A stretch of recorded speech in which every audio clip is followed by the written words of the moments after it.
Itu jangkaan berdasarkan kepada structured sampling yang dilakukan oleh mereka.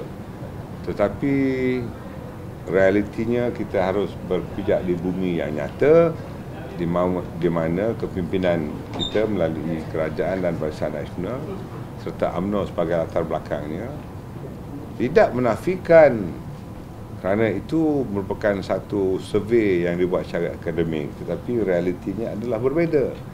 Dan insya-Allah kita akan bekerja keras.